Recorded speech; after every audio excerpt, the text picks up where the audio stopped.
अस्सलाम वालेकुम व्यूअर्स, मैं हूं हर्बलिस्ट मोहम्मद इसहाक फर्रुख।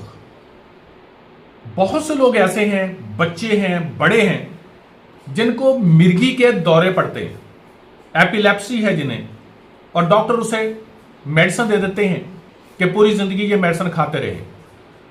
लोगों को एपिलेप्सी और मिर्गी का तो पता है, लेकिन उनको ये नहीं पता कि ये होती क्यों है। अगर आप ये वीडियो को देख लिया और थोड़ा सा सुन लिया तो इंशाअल्लाह ताला अजीज आपके आने वाली नस्ल के अंदर ये चीज बहुत कम हो जाएगी। क्योंकि आप जब मां होती हैं तो उस वक्त भी गलती आप करते हैं एक, जिसकी वजह से बच्चे को एपिलेप्सी हो जाती है। जब बच्चे की पैदाइश हो रही होती है तो उसकी बर्थ के वक्त भी आप ऐसी गलतियां करते हैं कि जिसकी वजह से बच्चे को एपिलेप्सी हो जाती है। गलती मां बाप की होती है, लेकिन पूरी जिंदगी जो भुगतता है वो बच्चा भुगतता है। इसलिए आप थोड़ा सा देख लीजिएगा, सुन लीजिएगा कि एपिलेप्सी होने की जो वजूहात हैं वो क्या क्या है। Number 1, medication. जब बच्चा मां के पेट में होता है तो उस वक्त बहुत सी ऐसी खवातीन हैं जो स्लीपिंग पिल्स लेती हैं, ज्यादातर मल्टीविटामिन्स बहुत ज्यादा यूज करती हैं, या अपने हमल के लिए कोई ना कोई ऐसी मेडिकेशन यूज करती हैं। मैं नाम नहीं लेना चाहता उनके, क्योंकि बस मेडिकेशन का ये समझ लें कि जो इस्तेमाल करती हैं जिसकी वजह से बच्चे के ब्रेन पर इफेक्ट होता है और उसका पैदाइशी तौर पर ही ब्रेन के अंदर इंफेक्शन आता है, जिसकी वजह से उसको जैसे ही पैदा होता है कुछ देर के बाद उसको झटके लगना शुरू हो जाते हैं। उस वक्त बच्चे का पता नहीं चलता क्योंकि वो छोटा बच्चा होता है, लेकिन कुछ देर के बाद उसका पता चल जाता है कि इसको झटके लगते हैं, मिर्गी के दौरे पड़ते हैं।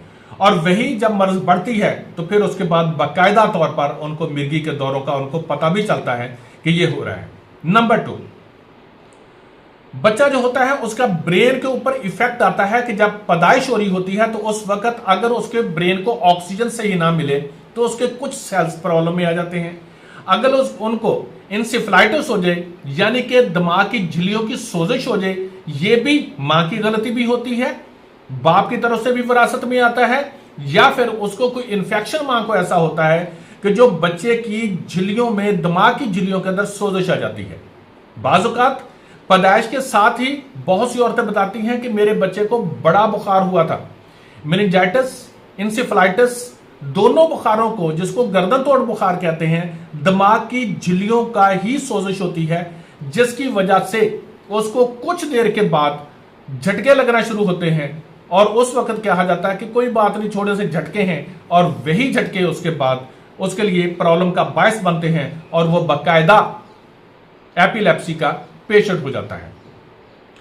तीसरी वजह जो बहुत बड़ी वजह होती है, जो हम जिनको देखते नहीं हैं, कोई हम गौर नहीं करते हैं, कि जब छोटा बच्चा होता है तो उस वक्त उसको जो मेडिकेशन, बीमार हुआ, कुछ हुआ, मेडिकेशन जो हम करते हैं वो हाई पोटेंसी मेडिसिन देते हैं, इवन के हाई पोटेंसी इंजेक्शन लगाए जाते हैं। ये उनको अमूमी तौर पर बच्चे को चलते हैं। लेकिन उसके साथ क्या होता है, कुछ लोग ऐसे होते हैं कि जो अपने बच्चे को मेडिकेशन देकर उनको सुलाए रखते हैं कि बच्चा रोता है ना ज्यादा, उसको तो तकलीफ है बेचारे को, कहीं ना कहीं उसको कोई प्रॉब्लम हो रही होती है, लेकिन उसको कैप्सूल देकर या उसको सिरप देकर नशे वाला वो उसको सुला दिया जाता है। अब जो बच्चा बचपन में ही नशा लेना शुरू कर देता है, उसको देना शुरू कर देते हैं, तो उनके बच्चों को भी बड़े होकर झटके लगना शुरू हो जाते हैं। ये एक ऐसी गलती है जो माँ बाप सिर्फ अपनी जान छुड़ाने की खातिर कि बच्चा रो रहा है, इसको चुप क्या करें, मुझे डिस्टर्ब कर रहा है, तो भी ये गलती माँ बाप की बच्चे को पूरी जिंदगी भुगतना पड़ती है। इसके साथ ये होता है कि जो गट है ना, गट, इसके अंदर पैरासाइट्स होते हैं। मां बाप को यह पता नहीं चला कि हमारे बच्चे की इंटेस्टाइन के अंदर पैरासाइट है, उनको पता नहीं चलता, और वही पैरासाइट खाते भी हैं और बिल्कुल वो निकालते भी हैं। अब वो पैरासाइट जो खाते हैं और उनका गंद जो निकलता है वो आपके ब्लड में मिलता है बच्चे के। जब ब्लड में मिलता है तो वही ब्लड लिवर से उसको टॉक्सिक कर देता है, और वही ब्लड की सर्कुलेशन दिमाग में जाती है तो भी बच्चे को झटके लगना शुरू हो जाते हैं। दूसरी बात यह कि आपका जो गट है वही आपका सेकंड ब्रेन है। जब आपकी गट सही नहीं है, उसके अंदर पैरासाइट है, तो बच्चे को एपिलेप्सी होने के बहुत बड़े चांसेस होते हैं।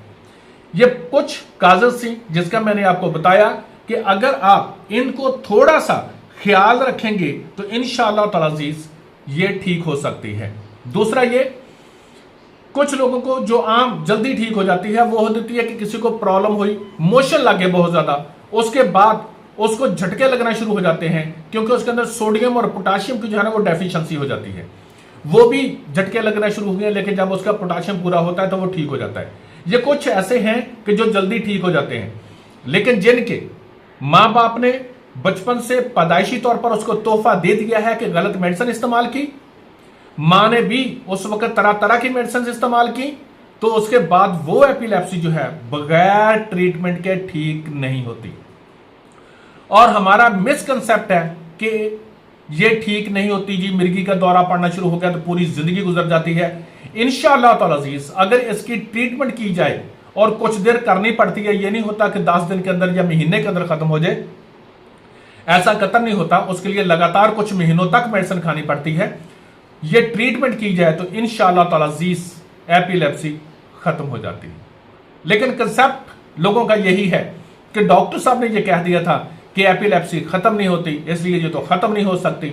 वो बच्चे की ट्रीटमेंट ही नहीं करवाते, और वही बच्चे, माँ बाप ने तो मर जाना है, अपने कामों में चले जाना, लेकिन वो पूरी जिंदगी बच्चा जो होता है ना वो जिंदा लाश बन के फिरता रहता है, ना कोई काम का, ना काज का, ना कुछ। और माँ बाप जो होते हैं उनका सिर्फ होता नहीं यार बड़ा ट्रीटमेंट करवाइए, कुछ आराम नहीं आया, बड़े डॉक्टरों से चेक करवाया। आपने हालांकि उसकी ट्रीटमेंट करवाई ही नहीं होती, आपने सिर्फ एक गोली पर लगाया हुआ है, और वो गोली सिर्फ ऐसे ही है कि जैसे एक कबूतर को दे दी जाए, वो आंखें बंद कर ले और बिल्ली वहीं की वहीं ठहरी है, जैसे ही उसकी आंखें खुलेगी तो बिल्ली सामने है उसके। तो फिर वही मुसीबत होती है कि जितनी भी आप मेडिकेशन जो कर रहे हैं वो एपिलेप्सी की कर ही नहीं रहे होते। अल्लाह ताला सबको शिफा दे। बच्चों का दुख बहुत बुरा होता है, अल्लाह ताला तमाम वालिदैन को सब्र दे और इनकी सही अगर ट्रीटमेंट कराएं तो एपिलेप्सी अल्हम्दुलिल्लाह खत्म हो जाती है। Thank you so much.